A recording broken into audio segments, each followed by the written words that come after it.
Ekonomi makro ya, Mm-mm. faktor ekonomi besar gitu ya. Nah itu kan misalnya inflasi, kenaikan suku bunga gitu ya, dan juga pasar ya, Mm-mm. terkait dengan pasar, perilaku konsumen yang berubah.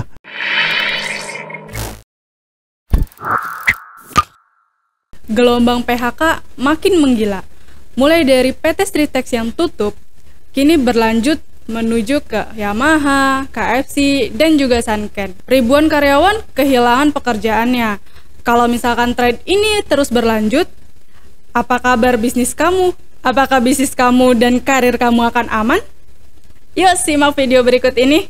Halo Coach. Halo, Apa kabar Coach? alhamdulillah baik. Ini kenapa sih walaupun perusahaan besar sekalipun, tapi tuh banyak yang tutup, terus kayak alih-alih mau malah PHK karyawannya gitu kan Coach. Nah itu kenapa sih Coach? Iya, ya PHK karyawan itu kan sesuatu yang bisa terjadi di perusahaan manapun. Mm-mm. Ya baik itu yang perusahaan besar atau kecil gitu ya. Mm-mm. Jadi nggak mentang-mentang perusahaan besar, kenapa kok nggak mungkin PHK? Nggak juga gitu ya. Ya bisa terjadi PHK gitu kan. PHK dalam artian ya PHK yang secara individu ya itu pasti sering terjadi kan.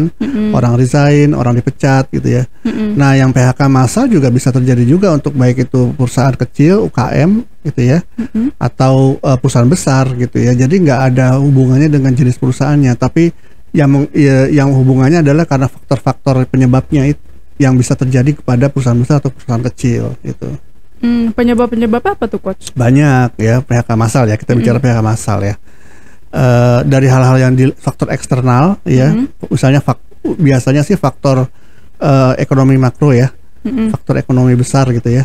Nah itu kan misalnya inflasi, kenaikan suku bunga gitu ya, dan juga pasar ya, terkait dengan pasar, perilaku konsumen yang berubah, daya beli yang berubah, itu kan sesuatu yang eksternal ya. Itu bisa gitu kan, akibatnya akan mengurangi profit atau keuntungan gitu kan. Lama-lama ya akhirnya kalau nggak bisa menutupi biayanya ya ada yang harus dikorbankan ya, ada yang harus di PHK dan biasanya gitu ya. Kemudian faktor-faktor yang lebih ini sih, yang lebih dekat ke bisnisnya juga banyak gitu ya, karena PHK itu misalnya dimulai dari manajemen internalnya yang nggak bagus ya.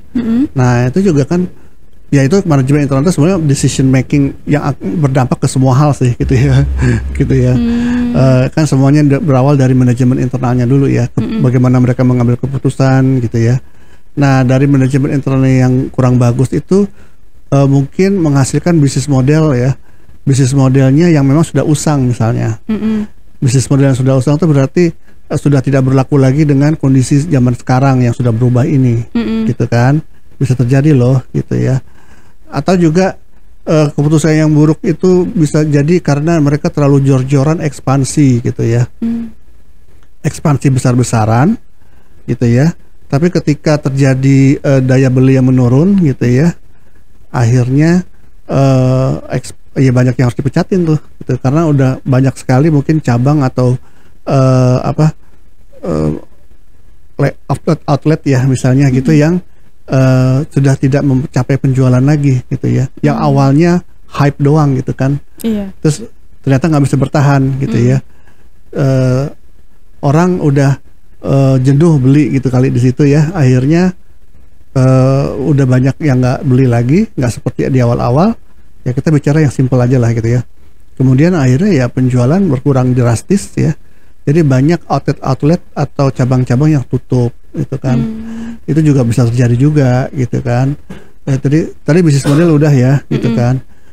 Kemudian bisa juga ya nggak ada faktor apa-apa, tapi karena mungkin perusahaan tersebut alih teknologi gitu ya, ganti teknologi menjadi lebih efisien, yang tidak butuh banyak karyawan, ya kan, yang tadinya padat karya menjadi otomatis misalnya. Mengefisiensi ya. Ya gitu kan, karena memang perkembangan zaman juga gitu. Kalau mereka nggak begitu juga akan ketinggalan juga dengan kompetitor. Betul. Ya kalau kompetitornya semua sudah alih teknologi menjadi efisien gitu ya.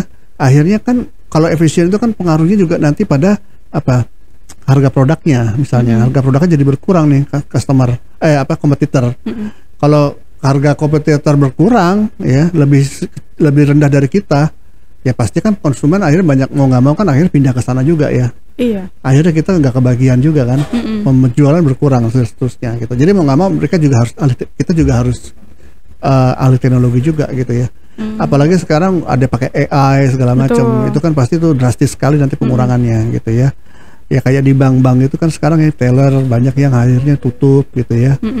Nah, jalan tol aja sekarang udah otomatis gitu ya. Iya. Ya kan. Jadi ya itulah teknologi yang nggak bisa dihindari gitu ya.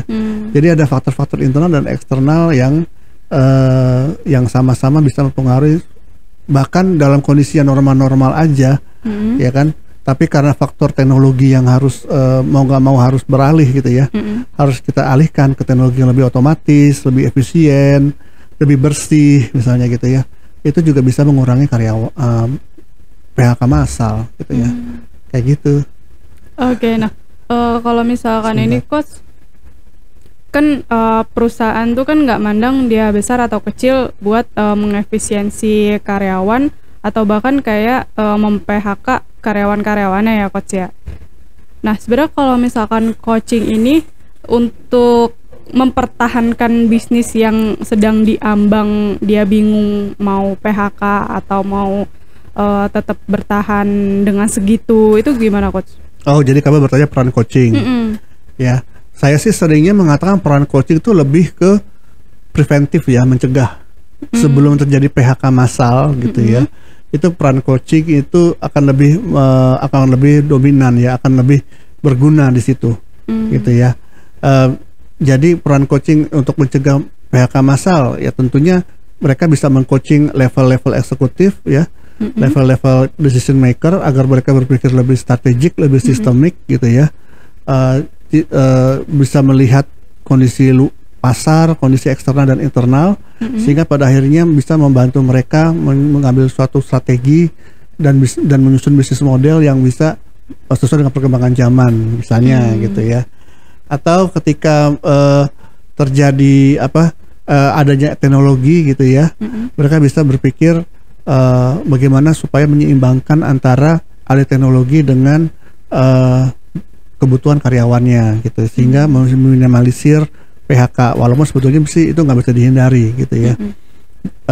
Kemudian dengan coaching gitu ya, ya bisa juga mengcoaching para timnya gitu ya di bawah gitu ya, agar mereka bisa lebih produktif lagi, lebih termotivasi lagi bekerja gitu ya, sehingga ya semua itu kan akan mempengaruhi kinerja operasional ya, yang tentunya bisa juga mempengaruhi keberhasilan mereka nanti dalam menyambut kebutuhan pasar gitu ya.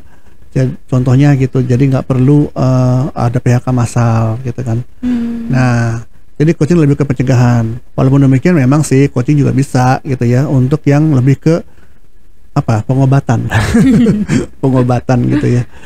Jadi pengobatan gitu ya, walaupun sebetulnya ampuhnya itu di pencegahan. Jadi pengobatan itu ya memang sudah terjadi nih, udah harus lay off gitu kan, udah harus PHK massal, harus gimana nih gitu ya. Ya yang di coaching ya tentu dari manajemennya juga, dari level eksekutif di coaching agar mereka bisa meminimalisir ya, seminimalisir mungkin ya, bagaimana untuk mencari alternatif solusi lain gitu ya. Sebelum PHK misalnya. Kemudian buat para karyawan yang pasti kan motivasi down misalnya ya. Dan itu kan dengan cara coaching bisa dibantu lah gitu ya. Apakah itu yang dipecat maupun yang nggak dipecat tuh sama-sama harus di coaching gitu ya. Nah, jadi coaching itu bisa membantu dari dua sisi ya, pencegahan maupun dari ke remedialnya atau pengobatannya gitu. Oh, pengobatan ini istilahnya kayak remedialnya gitu. Kalau udah kejadian. Oh, ya kan, kalau udah harus di PHK gitu kan. Ya tentu maunya sih pencegahan kan gitu. Iya, betul. Maunya sih pencegahan ya Coach ya. Biar nggak ngikutin tren, kok banyak banget yang di PHK malah jadi ngikutin gitu, tren aja gitu. Ya kalau pencegahan berarti dari sejak awal, dalam kondisi masih normal pun, dalam bahkan lagi kondisi lagi profitable pun, lagi happy-happynya, itu sudah harus dipikirin tuh dengan coaching ya. Dengan coaching itu jangka panjang gitu ya, mencegah sejak awal banget, bahkan sebelum memang ada kejadian yang harus ada PHK gitu kan. Jadi kondisi normal lagi happy tetap akhirnya ditantang untuk berpikir strategik dan taktikal juga gitu ya, agar suatu saat nanti ketika kondisinya lagi menurun, itu bisa segera antisipasi gitu. Oh, jadi walaupun bisnisnya lagi berada di atas-atasnya justru gitu. di situ orang lengah biasanya. Iya. Ya kan? Oh, iya, di mana-mana orang kalau lagi banyak order, lagi happy lupa kan gitu ya. Nggak lagi mikirin inovasi, nggak lagi mikirin cari market baru gitu kan. Nggak lagi, karena udah terlalu sibuk ngurusin market yang sudah ada, yang memang sedang lagi dikerjain ya, Pak? Iya, lagi pesta poranya gitu. Oke, berarti ini sebenarnya kuncinya tuh para business owner itu kalau misalkan lagi bisnisnya benar-benar lagi berada di atas, lagi senang-senangnya, lagi happy-happynya, justru itu titik bahayanya. Oh, titik bahaya di situ. Iya. Berarti para business owner ini ketika memang bisnisnya lagi hype, itu dipersilahkan untuk nerima coaching lah ya. Iya gitu. Contohnya gitu ya, eksekutif coaching biasanya itu. Oh, eksekutif coaching. Agar bisa melihat strategi untuk kedepannya nih akan seperti apa gitu ya, Coach. Gitu. Itu dengan data-data yang ada juga ya. Oh, jadi harus lihat data juga dong. ngumpulin data dulu. Iya. Mulai dari data marketnya. Oh iya, data market, perilaku customer, segala macam ya. Kompetitor. Oh iya, benar-benar. Datanya harus dikumpulin dulu, terus kalau misalkan emang udah, berarti bisa ngelihat untuk kedepannya. Berarti ini sebenarnya data pendukung ya? Iya, gitu. Ya, jadi jangan terbuai gitu ya, supaya tidak terbuai. Wah, menarik nih teman-teman. Buat teman-teman yang business owner, ini jangan bangga dulu kalau misalkan bisnisnya lagi benar-benar ada di atas. Sebenarnya teman-teman tuh butuh banget coaching untuk melihat strategi ke depannya, plan ke depannya seperti apa, karena kita nggak bakal tahu bakal di atas terus atau akan turun ke bawah. Buat teman-teman yang tertarik mengikuti Strategic Business Coaching Certification, bisa langsung hubungi kontak yang ada di deskripsi ya. Mungkin cukup sekian dari aku, Aulia. Saya Aditya Minjaya. Sampai jumpa. Sampai jumpa.